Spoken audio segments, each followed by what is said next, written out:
Como foram escolhidos os livros da Bíblia?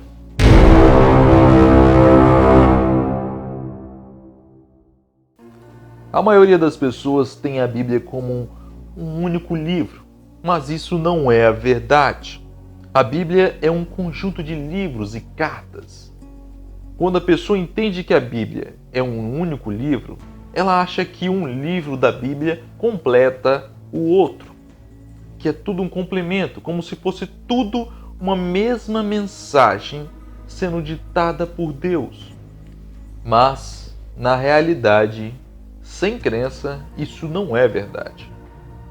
Os livros que contém na Bíblia foram escolhidos pelos pais das igrejas. Esses pais das igrejas eram de maioria pagãos antes de escolherem por essa nova crença, claro. Os pais das igrejas eram Clemente, Orígenes, Atanásio, Cirilo, Inácio, Policarpo, Irineu, entre outros. Os pais das igrejas entraram na história mais ou menos 100 anos depois de Cristo. Existe uma divisão de pais das igrejas, por épocas, né? Mas nesse vídeo vai um resumão para não ficar muito grande. Com alguns documentos em mãos, esses pais das igrejas tentavam entender o que tinha acontecido com toda a história que envolvia Jesus e suas muitas interpretações, porque a história de Jesus surgiu várias interpretações diferentes. Não era só o que vemos nos dias de hoje. Inclusive, alguns pais das igrejas foram mortos por defender algumas dessas teorias. Dizem que alguns pais das igrejas receberam ensinamentos dos próprios apóstolos, mas é bem difícil saber se é verdade ou não.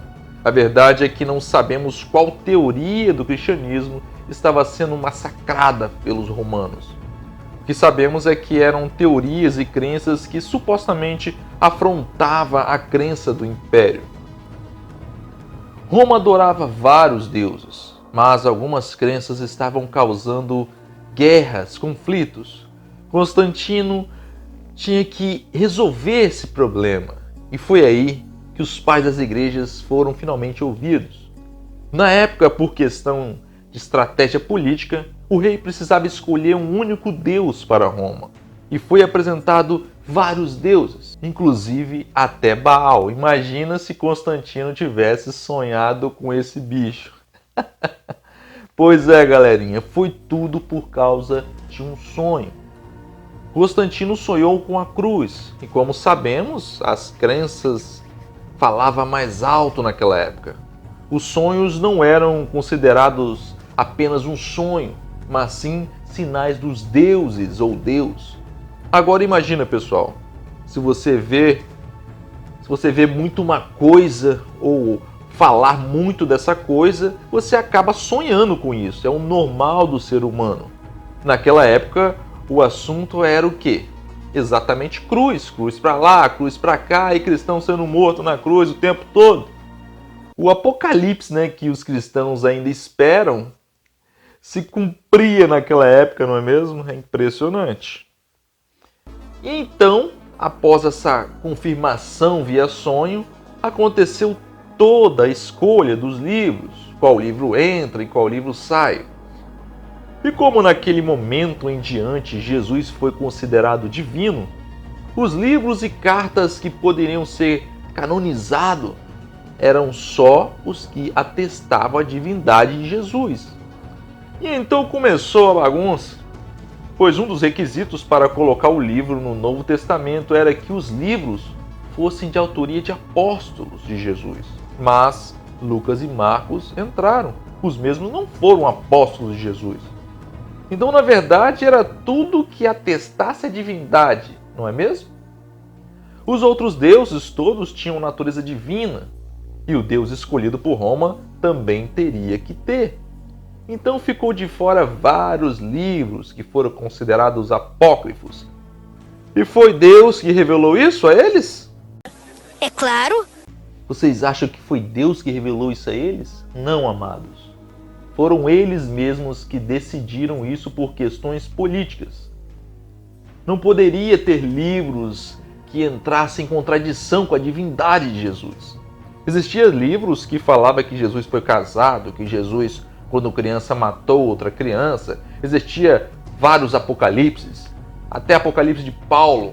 Então houve uma escolha de livros conforme o interesse da época. E no final foi decretado que aquela era a crença do império e que outra não seria aceita. E aí tudo se inverteu, a matança foi ao contrário. E aquela galera que tinha um entendimento diferente sobre Jesus, com base em outros livros, foram mortos, massacrados. E só por questão de conhecimento, a canonização do Velho Testamento foi em 90 depois de Cristo, e a canonização do Novo Testamento foi em 363 depois de Cristo. Então, senhores, a escolha dos livros que contém na Bíblia aconteceu muitos anos após a morte dos personagens dos livros. E não foi inspiração divina essa escolha. Foram pagãos que decidiram quais livros você deve acreditar ou não. Por isso foram fundidos alguns costumes pagãos, como a comemoração do nascimento de Jesus, por exemplo.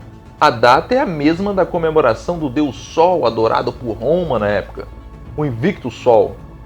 Por isso o sol atrás da cabeça de Jesus nas pinturas antigas e algumas imagens. E agora um detalhe. No livro de Mateus temos 28 capítulos, um total de 612 versículos. Só que em papiros temos somente 22 capítulos com um total de 198 versículos. Apenas isso. Isso foi só um exemplo em Mateus. Fora os outros livros, todos incompletos. Segundo alguns estudiosos no assunto, temos um pouco mais de 30% do Novo Testamento em papiros. E tem mais. Alguns dizeres de alguns apóstolos, inclusive dizeres de Paulo, encontramos nas cartas dos pais das igrejas, mas não consta nos papiros. Complicado isso, não? O engraçado é que o original do Novo Testamento é em grego, não na língua mãe do povo em que a história é contada.